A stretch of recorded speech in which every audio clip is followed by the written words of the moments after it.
Prime fast bowler है दमाग जी शाहीन शाह अफरीदी, उसे रेल कर रखा है जो उनका ओपनर है अभिषेक शर्मा।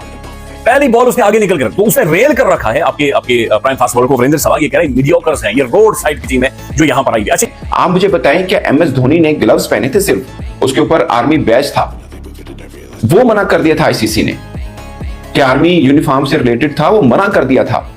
और उस्मान ख्वाजा ने बैट के ऊपर सिर्फ डव का एक स्टिकर लगाया था, उसके ऊपर चार्ज कर दिया था आईसीसी ने।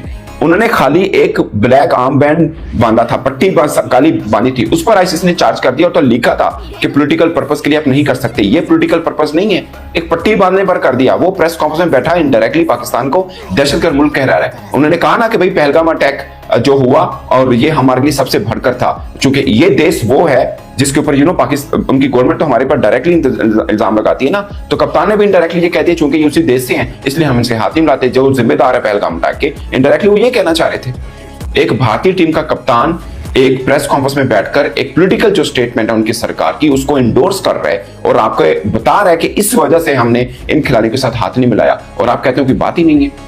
कैसे कोई बात नहीं है? मैं हाथ मिलाने पे नहीं आ रहा, अगले दफा भी सोफे से ये against the spirit of the game है, अगले दफा 100 दफा नाम मिलाओ। ये इनकी छोटी सोच थी, ये इनकी छोटी सोच है भारतीय क्रिकेटर्स की। मगर जो इन्होंने किया वो तो जो किया सो किया। मैं कहता हूं हमारे खिलाड़ी बड़े इनोसेंट हैं, बेचारे खड़े इंतजार कर रहे हैं कि वो आएंगे और हम हाथ मिलाएंगे। ये हमारे खिलाड़ियों की इनोसेंसी है। क्या पॉलिटिक्स कैसे घुसा सकते हैं? तो पॉलिटिक्स ही ना, और आईसीसी के रूल्स में लिखा हुआ है कि आप ये चीजें नहीं कर सकते। मैंने आपको 2 एग्जांपल दे दिए। मैं आपको छोटी सी एग्जांपल और देता हूं। आपको याद होगा जब सरफराज अहमद कप्तान थे और साउथ अफ्रीका के खिलाफ मैच चल रहा था, उन्होंने ऐसी स्लिप ऑफ द टंग में बोल दिया उनके ऑलराउंडर को, अबे काले माँ से क्या, तेरी माँ कहाँ बैठी है, कहाँ दवाएं करवा रही है, क्योंकि वो आउट होता बिल्कुल थोड़ा सा बचा था। उसने मजाक से सरफराज अहमद ने कहा, अबे काले तेरी माँ कहाँ बैठी, तेरे लिए दुआ कर रही है। 4 मैच का बैन लगा था उसके ऊपर, 4 मैच का। हालांकि सरफराज अहमद ने माजरत भी की, उस खिलाड़ी ने माफ भी कर दिया, मामला खत्म हो गया, फिर भी आईसीसी ने 4 मैच का बैन लगाया। क्या इनके ऊपर कोई बैन नहीं लगता?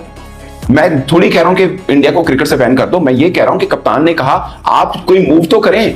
आपको पता है मूव करेंगे लोग हमारे ऊपर उम्मीद लगा के बैठेंगे, हम तो कुछ करने के काबिल नहीं है, हम तो कुछ कर ही नहीं सकते हैं। हम सिर्फ दूसरों को कह सकते हैं कि WCL के अंदर भारत ने आपसे खेलने से इनकार किया है, तो अब आप WCL का बाइकआउट करके वापस आ जाएं। अब आप खुद ये करें, आप खुद ये करें। ये क्यों नहीं लोगों को बताते कि आप सूर्य कुमार यादव की प्रेस कॉन्फ्रेंस उठाइए, उसने पाकिस्तान के बारे में क्या कहा उस प्रेस कॉन्फ्रेंस में, कि भाई ये तरीका है, हम जीतकर हम बताएं कि ये हम अपनी ऑपरेशन सिंदूर में जो हमारी फौज ने हिस्सा लिया हम उसके नाम करते हैं, और ये जो पहलगाम में जो हुआ हमारे साथ, उस कंट्री से ये खिलाड़ी हैं इसलिए हम इनके साथ हाथ नहीं मिलाना चाहते। ये हम बताना चाह रहे थे इस मैच के जरिए। ये उसने बोला, ये परफेक्ट वे था।